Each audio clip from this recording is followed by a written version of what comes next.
서로 이제 권리금을 많이 받기 위해서 결국은 이게 매출이 부풀리기를 하는데요. 권리를 사는 사람, 이런 것을 속이기 위해 가지고, 뭐 들러리 손님을 동원하거나, 심지어는 매출 장부에 매출액을 허위 기재하는 이런 경우가 많이 있습니다. 그 다음에 또 중간에서 이 거래를 중개하는 이런 창업 컨설팅 업체들, 또 이런 여기에 가담하는 경우가 많은데, 왜냐하면 수수되는 금액이 많을수록 그 수수료가 커지는 그런 것 때문에 이 사람들이 매출 부풀리기를 제대로 걸러내지도 못하고, 심지어는 이런 것을 조정하거나 사주하는 경우, 이런 경우가 많거든요. 실제로 보면은 이게 컨설팅 업체들의 피해가 참 큽니다. 그 권리금을 보통 받고 내놓는 사람들은 장사가 좀 잘 안 되는, 어떻게 보면 좀 절박한 사람들이에요. 당장 그만 인건비가 충당이 안 되고 임대료가 감당이 안 되는 상태에서 하시라도 빨리 이제 그 점포를 다른 사람한테 넘기고 싶은 거죠. 근데 그런 사람들의 이제 어떤 절박한 그런 상황을 이용해서 빨리 많은 금액을 받고 해주겠다라고 하면서 이런 사람들이 매출 부풀리기 같은 경우를 이제 부추기는 그런 경우가 많이 있다는 거죠. 게다가 이 사람들의 어떤 그 보수 조건도 얼마 받아주는 이상은 다 자기 거다. 뭐 5천만 원까지 받아주고 5천만 원만 주면 되고 나머지는 다 컨설팅 업자들이 가져가는 이런 구조로 하다 보니까 결국은 이제 그런 매출 부풀리기나 이런 것들의 어떤 편법 내지 사기 이런 것들을 그냥 다 유도하는 거죠. 그러면서 자기가 돈을 많이 가져가기 위해서 그런 현상들이 많이 있습니다.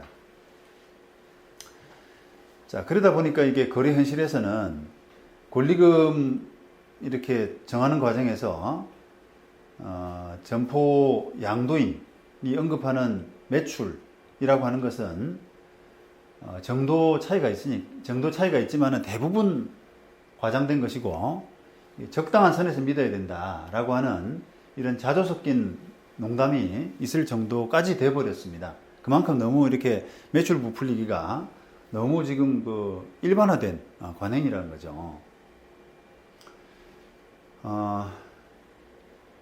만약에 이 매출 부풀리기가 정도 차이는 있습니다만 민사적으로는 손해배상 책임, 또 자칫 넘어서 권리 양수도 계약이 해제되거나 취소될 수 있는 그런 가능성이 있고, 그렇게 되면은 이게 권리금을 또 전부 다 돌려줘야 되는 그런 상황도 되잖아요.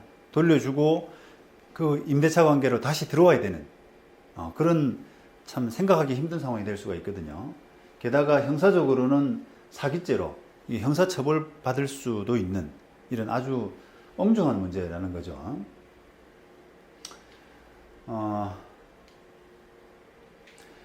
지금 요 2012년 이제 서울고등법원 판결인데요.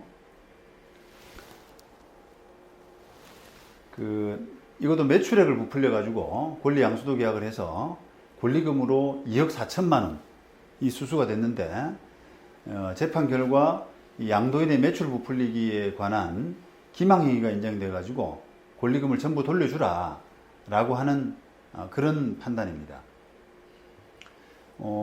이제 대법원 사건, 이 사건도 이제 기망행위가 인정되니까 권리금 다 돌려줘라 이런 판단을 했는데, 대법원에서는 이 권리금 계약과 함께 체결된 임차권 양도 계약에 관한 판단이 원심에서는 누락됐기 때문에 임차권 양도 계약이 함께 취소될 경우에 그 부당이득 돌려주는 액수, 그런 부분에 대해서 더 심리하라고 하는 취지로 파기환송이 되었는데요. 어쨌든 전체적인 어떤 판결의 취지는 이게 매출액을 속이는 것이 기망이고, 그걸로 인해서 계약 취소가 돼야 된다라고 하는 부분은 전체적으로 다 유지가 된 그런 사건이라고 할 수 있습니다. 자, 이 사건은 아까 종전 시간에 말씀을 드렸는데 12년 서울고등법원 사건은 이게 카페를 사고 파는 계약이에요. 권리금 2억 4천으로 했는데 이게 그 권리를 팔겠다라고 이렇게 의뢰하고 그 무렵부터 매출액이 종전 평균 월 매출액보다도 급증한 겁니다. 지난달보다도 훨씬 더 급증을 그러니까 권리금을 팔겠다 내놓고 나서 매출액이 급증을 하고, 그다음에 그 급증된 매출이 주로 어떻게 일어났냐면은 영업시간 끝나기, 카페라는 게 음료수 파는 데잖아요. 근데 영업시간 끝나기 전에 매출이 한꺼번에 몇십만 원씩 계속 들어오는 거예요. 근데 이제 그런 부분을 법원에서는 이게 그 허위 매출이다라고 보고 속였다라고 해가지고 이거를 사기에 의한 의사표시를 취소하는 것으로 그렇게 판단을 했습니다. 피고는 그런 그 허위 매출을 일으키지 않았다라고 여러 가지 항변을 했습니다만, 전체적으로 보면은 법원이 그건 허위 매출이 틀림없다라고 판단을 했던 거죠. 자, 법원의 요지를 한번 보시겠습니다.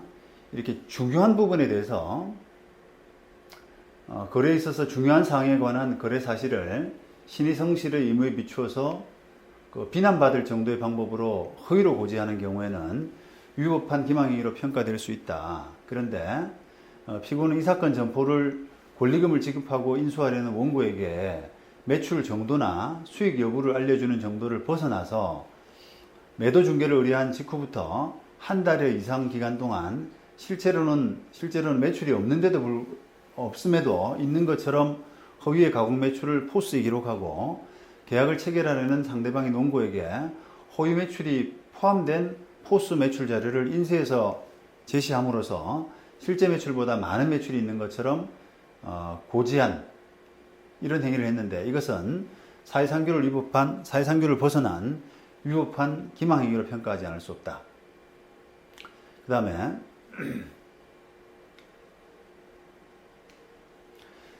이 사건 점포 권리금 계약에 있어서의 권리금은 매출액뿐 아니라 영업권 노하우, 점포 위치 이런 것들을 종합해서 평가해서 산정하는 것이긴 하지만, 그 중에서도 당해 점포 매출액은 권리금 산정에 있어서 매우 중요한 요소라 할 것이고, 나아가 정확한 매출 자료를 제시받았더라면 계약을 체결하지 않았거나 최소한 같은 조건으로는 계약을 체결하지 않았을 것으로 보이는 사정이 있다면 위법한 기망행위와 계약 체결 사이에 인과관계도 있다고 할 것인데, 피고가 제시한 매출 자료에 기재된 총 매출금 2,300여만 원에 포함된 허위 매출액 640만 원 정도 규모에 비추어서 원고가 피고로부터 허위 매출이 배제된 실제 매출 자료를 제시받았고, 따라서 이 사건 점포의 매출로는 피고 스스로 고지한 바 같이 손익분기점을 초과하지 못하는, 이게 실제 매출액은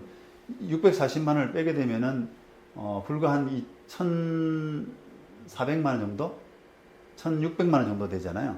근데 이게 손익분기점이 한 1,700만 원이라고 거짓말 했을 거예요, 아마. 이야기했을 겁니다. 보시죠. 네. 손익분기점에 대해서 1,700만 원 정도인데 자기는 2,300만 원 정도 매출이다. 이렇게 해서 팔아먹었거든요. 그런데 허위 매출을 빼고 나면은 1,700만 원이 채 안 된다는 거죠. 그러니까 법원이 이제 이걸 보면은 스스로 이렇게 피고 스스로도 고지한 바 같이 손익분기점을 초과하지 못하는 그런 적자 상태 아니었냐. 이걸 알았더라 그러면 권리금 계약을 체결하지 않았거나 최소한 동일한 권리금으로는 이 사건 점포를 양도받지 않았을 것으로 보이기 때문에 이 기망행위와 권리금 계약 체결 사이에는 인과관계도 있다. 이렇게 해서 권리금 계약을 취소해라 라고 판단을 했는데, 아까 말씀드린 것처럼 대법원 판단은 그건 당연히 맞는 것이지만 이 권리금 계약과 불가분의 관계에 있는 그 임차권 양도 계약까지도 취소를 해줘야 된다. 원고가 그걸 주장을 했는데 그 부분을 판단을 안 하고 그냥 권리금 계약만 판단했기 때문에 그것은 판단 유탈이다. 판단을 하지 않은 잘못이 있다. 그렇게 판단했습니다.